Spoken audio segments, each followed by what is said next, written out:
Nothing on the Bonnell Foundation's Living with Cystic Fibrosis podcast should be considered medical advice. Medical advice can only come from your CF physician.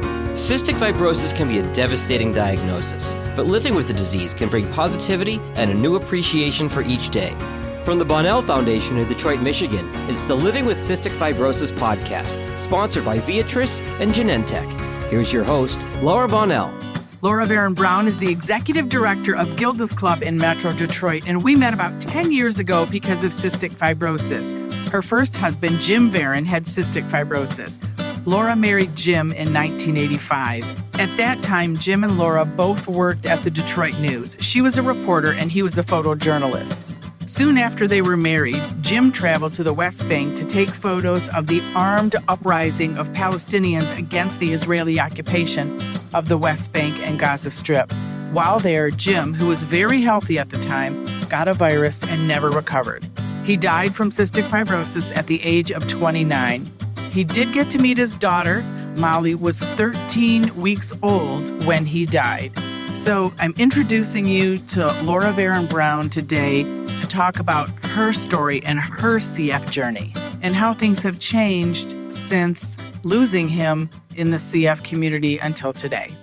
Laura, it's great to have you. And I wondered, when you started dating Jim and then got married, when did the subject of cystic fibrosis come up? Well, we worked together.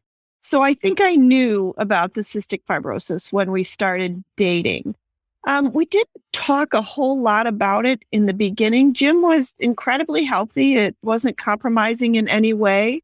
You know, I will admit I was a little naive about cystic fibrosis. I had never heard about it before. I just knew what a spectacular guy he was.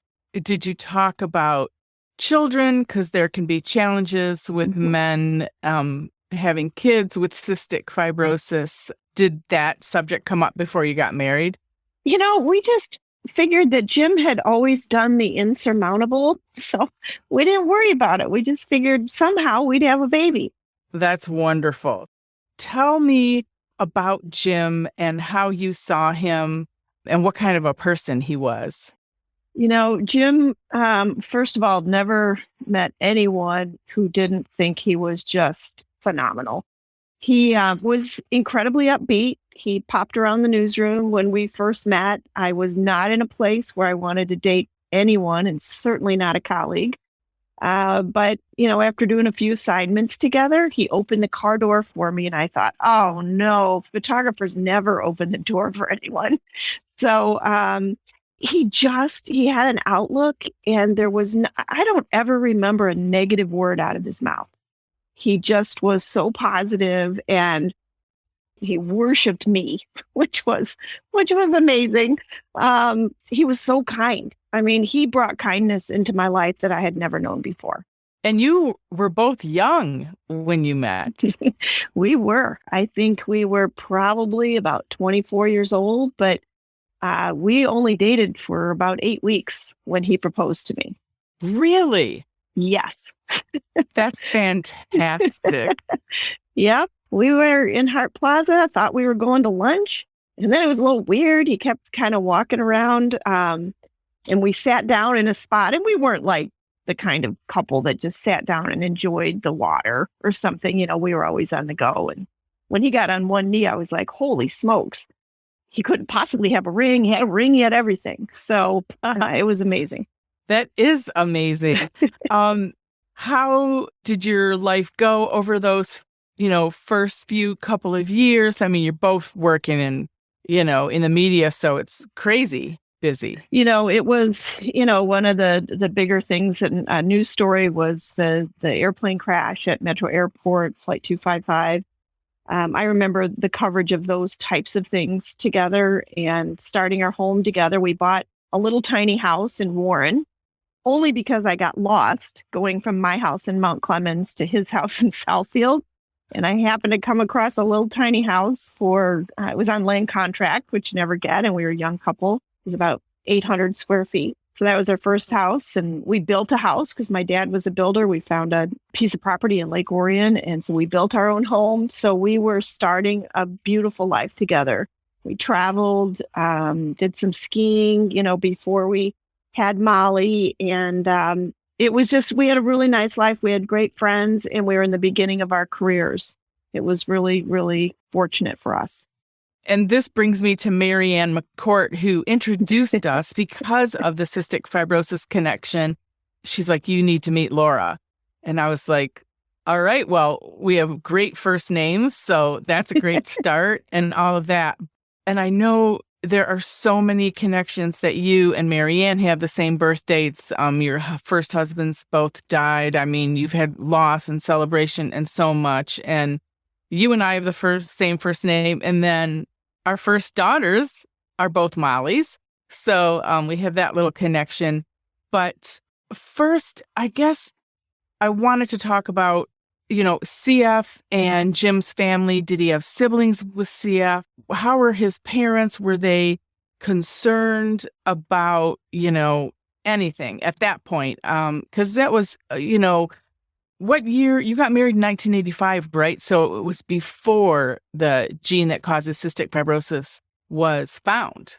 There has been a lot of breakthrough since, and, those breakthroughs, can be a little bittersweet because you're like, we always thought Jim would be the one to be able to make it to those breakthroughs because he was so healthy. But, his parents, of course, they were concerned. Jim had a brother, Richie, who passed away when he was 18 years old from CF, yes. And then his sister, Linda, does not have cystic fibrosis. But again, we figured Jim was atypical. But then at that point, when I fell in love with him, it didn't matter because he just brought such richness to my life.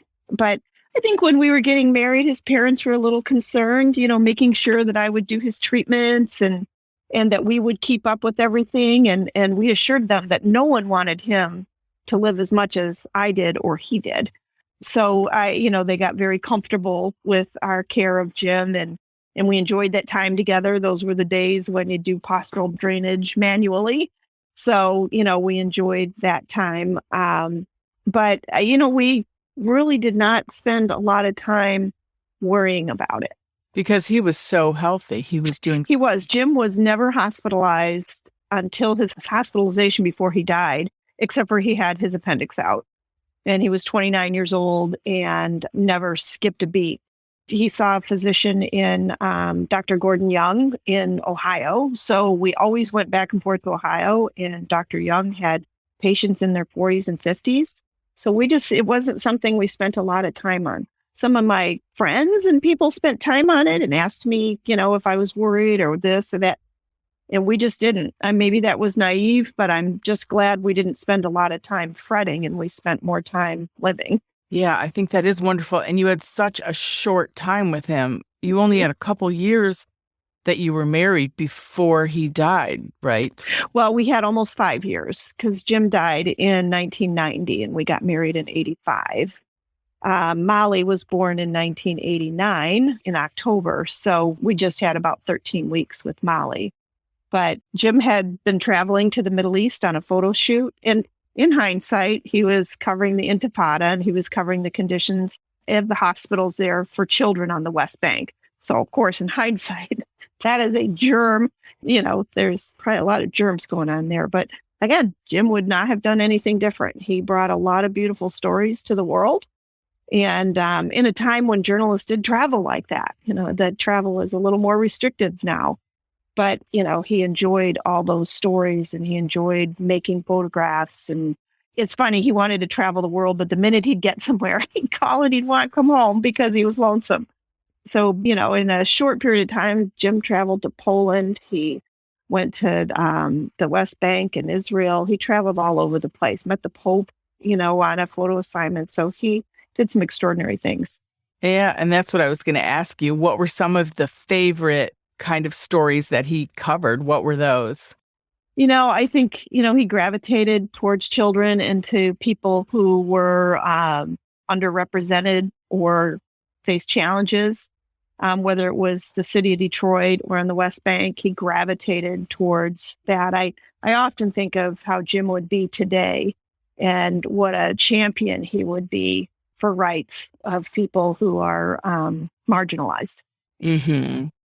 And what is your relationship with the CF community? After he died, did you feel like you wanted to be a part of it, or was it hard? Yes. Jim and I were involved with the camp, Michigan Pulmonary Disease Camp Incorporated. And that's how I kind of got to know the broad CF community. Jim went there as a kid, and then he was a counselor, and he became such a role model for kids, which was amazing. And of course, after Jim died is when Marianne said, "Oh, I have a friend. You have to know her," and Laura Bonnell. And I had heard of you. And I was like, "Oh no, I don't know that I can do that right now." She's got a beautiful daughter, Molly, with CF. I have a daughter, Molly. You have Emily. I have Emma. So I just thought, nope, I don't know. And then, of course, fate brought us together when your daughter was supporting Gilda's Club, and I got to know you, and it helped me be less fearful of CF and of loss when I saw beautiful, healthy children again. But it was just the camp was a great time in our life. And we had heard so much about the camp. And then, of course, they had to disband it because of the concern of passing all the CF bacteria from everyone's lungs. But for the time, what a beautiful thing that all these kids with CF could be together, because it is such an isolating disease. Mm-hmm. It was, I tell you, camp, the last day of camp, you would start to plan and hope for the next year.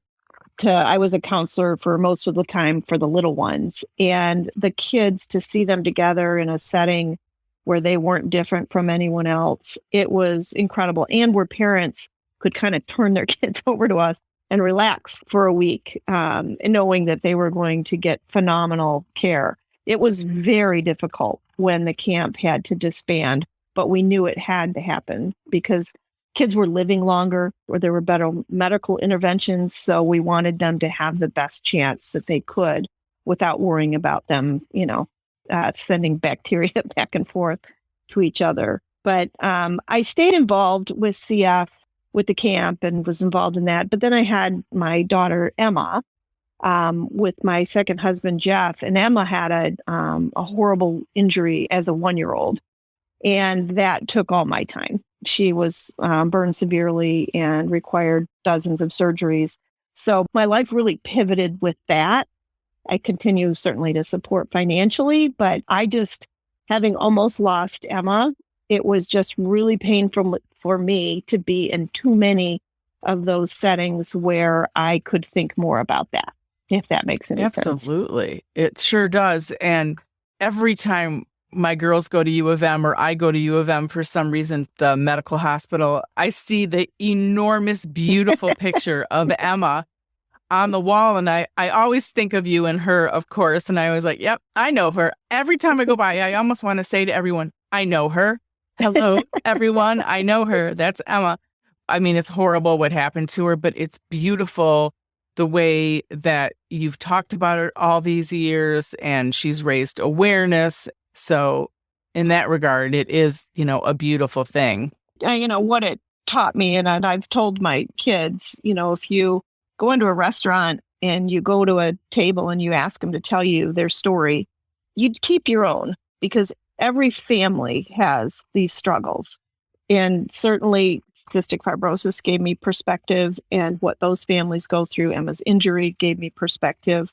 And, it just teaches you that, all of us are handed something, and to do something positive with it. If you can help people, you can display your daughter on the side of a bus or at the escalator at U of M and let people have some awareness. And also just understand to be nice to that person at the next table, because they've got something going on that you don't understand.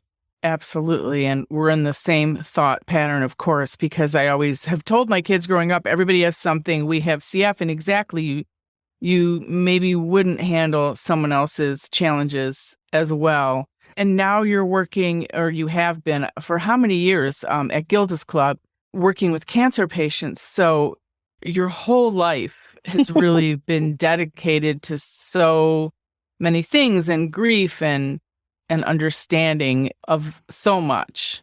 Well, I can't believe it, but I have been with Gilda's Club. It'll be 10 years in October. Wow. And the one thing about Gilda's is so many people do get better with cancer. My journalism colleagues have said, boy, isn't that hard? And I said, well, most people get better. So we get to be a part of their life in, the most intimate recovery or the most intimate diagnosis, and a time in their family when you can support them. And I know what it's like to be supported. I know what it's like to not be supported. So that has all taught me. I also, I lost my mom the year after Jim and I got married. I was in my 20s, and she died of cancer. And my second husband had colon cancer when the kids were young. So, I understand what that path is like. And so when I left journalism, I thought, boy, I still want to do something in the community. But I also want to do something that really matters. And I also think these are people that want to live. Same with cystic fibrosis. You have this horrible diagnosis, but you want nothing more than to live a normal life. You want to keep going. And in the same way that you embrace Gilda's Club, my foundation, I always say, is my therapy, because I get to talk to other parents. I get to talk to you about your story.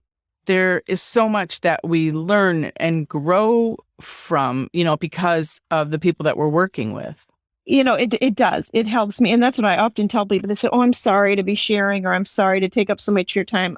I said, this helps me to be able to think that even for a second, I can bring a little lightness to someone's day. I can bring a little navigation. I can help them find a tool to make their day just a little bit better, or connect them to a physician that makes them a little more confident. That means everything, because, I know what that's like, that uncertainty. And there's so many more tools available now, which I guess is good and bad, because there's so much navigation. We didn't have a lot of options, 20 years ago, 30 years ago. And now there's a lot more decisions to be made. And what does Molly know of Jim? I mean, and what do you tell her? How do you keep him alive? I mean, at 13 weeks, she has no memory of him. Mm-hmm. So I was so fortunate to marry my husband, Jeff, who was a friend of Jim's. Jeff was kind of one of the people assigned to help me navigate life as a single mom and as a working journalist. So he knows Jim. And so Molly has never not known her dad in our conversation as part of our everyday fabric of photos, stories. When Molly would have moments and milestones, I would look over and Jeff would have tears in his eyes, and he was thinking how much he wished Jim could have seen this. So we have kept it. In fact, our daughter Emma calls him Daddy Jim. So Daddy Jim is a part of everything. And I acknowledge strongly, now that we have social media, I acknowledge his birthday on Facebook with pictures. I acknowledge the day he died, our anniversary, and our friends, because the older we get, fewer of my friends knew Jim. But the friends who come in those threads, Molly and I have dinner on his birthday, and we have lamb chops, which he loved every year. And I say, and we read through those, or I say, be sure you read those stories that people are writing about your dad. And it's very important to me that he not be forgotten, because he was just an extraordinary man to all of us. that is so wonderful. And not to get into the sadness of when he died, but how long, like when he got the virus in the West Bank, did he fly home? Like, what was the story? How long did he have? When did you know? And all of that. Jim got home probably about 4 or 5 weeks before Molly was born. And I'd done all my classes. A different colleague went to all my birthday classes with me. So I figured and I used to show my wedding ring, so they knew I was married. But when he got home, we just thought he had jet lag. We thought he was tired. So he was not sick over there. He got home and he was fatigued. And so we just figured that. He went to the doctor here and, they just said tired, because he was a little more congested than he typically would have been. And then it was right around the first of the year that we knew that something was going on. They had given him an antibiotic and it wasn't working. So I think it was like the 30th of December or the 1st. He drove down to Ohio to the doctor while I got Molly together because he had an aunt that lived in Columbus, Ohio, where we'd go. And when he got there, they identified that there was some virus going on, and it ended up where it was on a Friday night. It was the Sabbath in Israel, so it was hard to reach anyone to find out what strains of bacteria were going on. So they hung every different antibiotic they possibly could, and Jim died on January 7th. So he was only in the hospital about 3 or 4 days.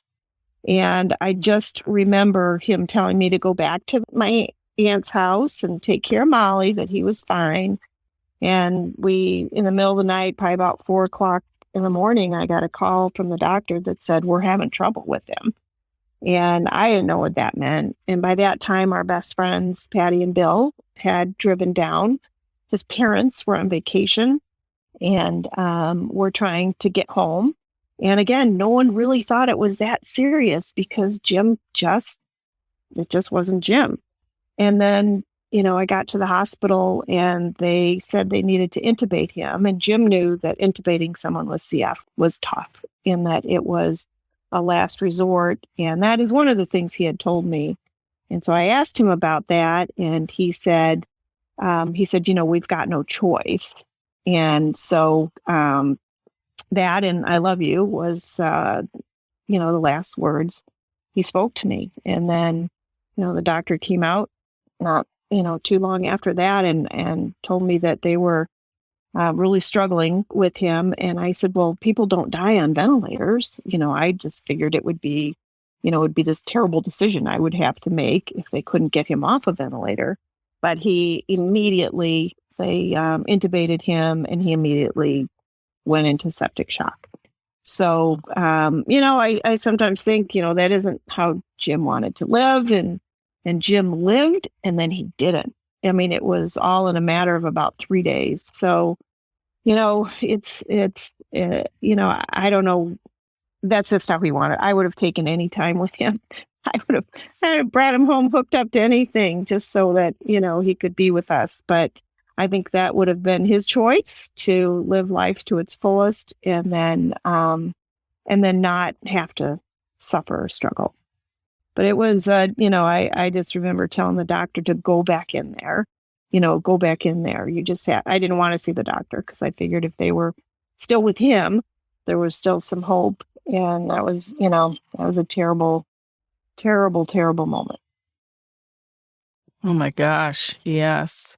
But he was with Molly for 13 weeks, right? Yep. Oh gosh, yes. And there was no other center. I thought I was on the pedestal until Molly was born, and he officially kicked me right off of there. And he was just so proud to be a dad and so proud to have a family. And, it was just amazing. And he was, we thought he had the jet lag. So I have some beautiful pictures of Molly laying on his chest when he would be resting. And, he was that, changing every diaper, getting up, doing everything that he could possibly do to love her. Oh, that's so wonderful. You have pictures and everything that she can look at and keep and all of that. Did Molly ever want to get involved with CF? Did you have her tested to see if she's a carrier? We did. We had her tested because everybody used to lick her. How, they'd think she was salty. So I noticed that everybody would kind of kiss her with the inside of their lip. So actually, I did not take her to get tested. My friend Patty and Jeff took her to be tested when Jeff and I were still friends. And Molly, we do the couple of 5Ks that we do, the one downtown. And she's gotten involved in that way.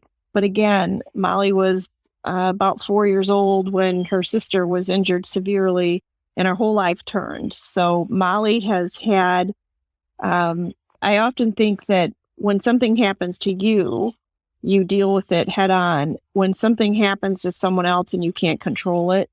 So Molly has had a lot of things in her life that she can't control, that she knows she couldn't control losing her dad. She could not control the incredible pivot in our family when Emma was injured and her dad's cancer. So Molly is a caregiver. Molly takes care of everybody. I've set her up to have this horrible caregiver life where she worries about everything. So yes, she always sends me, when there's links or a new drug, and we have, several friends still living who have cystic fibrosis. So she's been close to them, but Molly is an advocate and she works in pediatric occupational therapy. So she works with children with autism. So she has gravitated towards helping children for sure. I think you did a wonderful job with her. I think whatever our path is, right? Like you've made this incredible human. I mean, two of them, but I think I just figured we got to leave them enough money for therapy when we're gone, and then it'll be okay. But like you do with your foundation, what better lessons you have for your girls that we're just gonna fight this, but we're not just gonna help us. We're gonna help other people. So I have always tried to push my kids to understand that we have had privilege, we have had a circle around us, but so many people do not. We learned that with Jim. We learned that with Emma when she was in Children's Hospital, and the next room there's a child with no one. So I have taught my kids that we can create someone for families who are struggling. The worst thing ever is to feel alone in this. And even though we have everybody around us, I still feel incredibly alone with my grief for Jim and Emma's injury. You still feel incredibly alone in that. Right. And I think sometimes, sometimes the truth of how I feel when I'm overwhelmed by, even if it's the insurance companies dealing with that or a situation that we've had, you kind of, I don't know, sometimes I feel like I can't tell that story to everyone every day, you just kind of have to keep it to yourself or move on. Yeah, I've had people, say you can't be defined by something, but you know what? It is me. It does define me. So if that makes you uncomfortable, then that's for you to deal with. But yes, CF and the grief that I carry every day with Jim. Yes, I remarried. I have other children. I have a life. There isn't one day that I don't think about him. There isn't one day that I don't miss him. And that is the cost of loving someone as deeply as I did. But I tell you, if I'd have wasted one day, Jim would not have been happy with me because he savored every moment. So, no matter what your life looks like, or, you and your success with the foundation, your girls traveling all over the place, that is great. But there isn't a moment that you don't worry about them. And, that's the thing that people, I don't think, unless you go through it, unless you have, the grief that, I didn't have grief for 5 years. I've had grief for 40 years. It's just something that I understand. And I know there are people in my life like Marianne who understand that. You live a lot of your life trying to think you need to prove that to someone. But now that I'm older, I'm like, I don't have to prove it to anyone because I know every day I wake up and I know every day I'm grateful for my life, but I know every day I miss someone too. Right. And I think another thing that you mentioned is something I think about all the time is that, and it could be the same, with the people you work with at Gilda's Club too, who have cancer, but I feel like people with CF do see every day as a gift and really do think about the gift of every day. I know I feel that way with my kids, like, oh, we had another day, we had another great experience or another fabulous conversation. So it is. I mean, so it's easy to lose that perspective too. And I am a big fan of the pity party. Every now and again, you gotta feel bad about it. There's that certain moment. And so, but then you plant your feet and you move forward. You can't stay in the pity party, but you do have to have it now and again. Because you just say, crap, so, you have to have that moment in order to regain the strength because you can't stay, Yeah, no, I was just going to say, in order to kind of move on, you have to acknowledge the pain or whatever it is you're going through at that time so you can go on. my kids have taught me so much. What has Molly or Emma taught you as far as the loss of Jim? Just watching Molly appreciate him too and talk about him. I am so grateful that, we got guidance from, misguided, that maybe we shouldn't have Molly understand the loss and to take, because she was young, and to take Jeff as this intact, nuclear family. And I am so grateful that she understands that that is a big part of all of us. She's adamant about the Veron name and making sure she keeps that name. As the mom of a 32-year-old, I look forward to her having to make that decision about the name someday.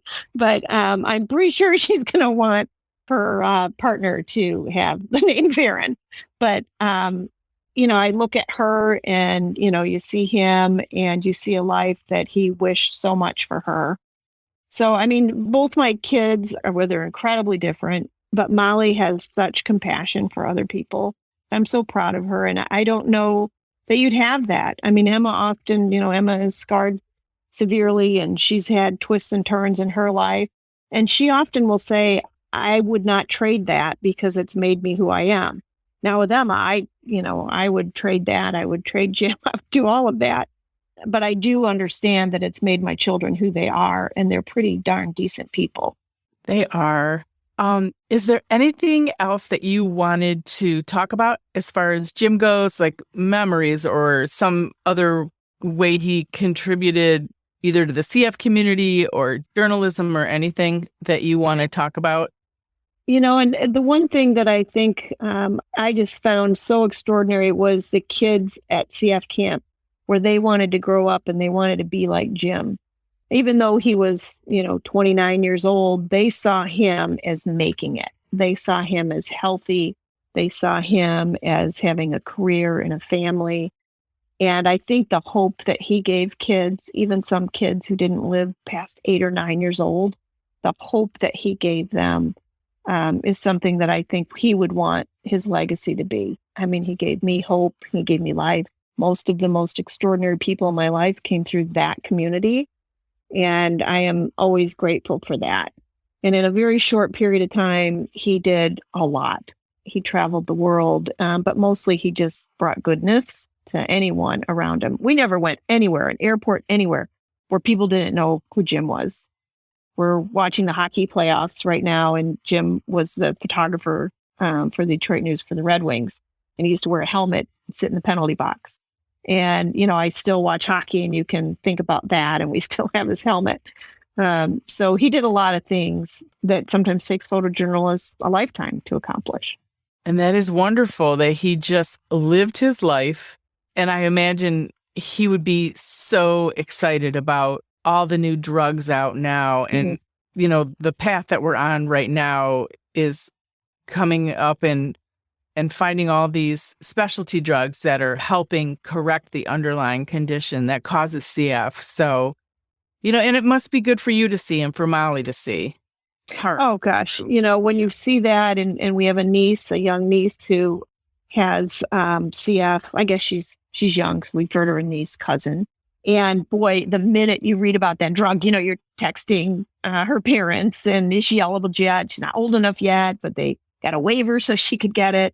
So the excitement there that I know that the families must be feeling when they see any of that. And, there used to be little small droplets of hope, but now this is some pretty big stuff that is really going to change the landscape.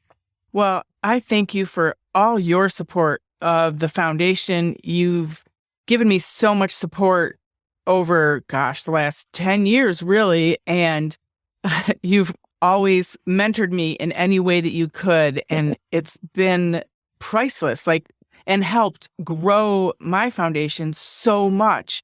And you connected me with another Laura at Gilda's Club who helped me a lot too. But it's just who you are. I don't even have enough time to describe how wonderful you are, because you're just so selfless. How can I help you? And you always have been. So the foundation really owes you a big thanks because you really helped us move forward when it was time for us to move forward. And I didn't really know how to move forward, like what's next and how do we get more grant money and things like that. And so just wanted to thank you for that because it really helped us grow tremendously. And it's because of you. So thank you. Well, first of all, far too much credit because I have just loved getting to know you, and you're able to do some of the things that I wish I could have done and the things that I know that need to be done. And, it's always a reminder that I can do more, but I love what you have done to support your girls and what you've done to support other families. And I kind of live vicariously through you, and knowing that the CF community is in excellent hands with you, and anything I can do from afar, I'm always happy to do. But whatever any of us can do to support families who are not as fortunate as we are is really important to me. And the more we push, the more extraordinary things are going to happen for these kids with CF. I agree. And thank you so much. I'm so glad we got to learn a little bit about Jim's life with you and talk about, Molly, Emma, and Jeff. And thank you again for sharing this. Well, thank you. It's been wonderful to kind of talk about him. I don't get the opportunity to do that too much. So I just love it. And so I will spend my day with wonderful thoughts of Jim, I am sure. So glad. Thank you, Laura. Thank you, Laura. The original music in this podcast is performed by Kevin Allen. It's not complicated. Who happens to have cystic fibrosis. We all got our worries and fears. I know it's got you frustrating, but loving you is so alright. This has been the Living with Cystic Fibrosis podcast. For more information and to learn more about the Bonnell Foundation, visit our website at thebonnellfoundation.org. That's the BONNELL Foundation.org. This podcast was sponsored by Viatris and Genentech. It was produced by Jag and Detroit Podcasts. Follow our show in Apple Podcasts, Spotify, or wherever you're listening right now.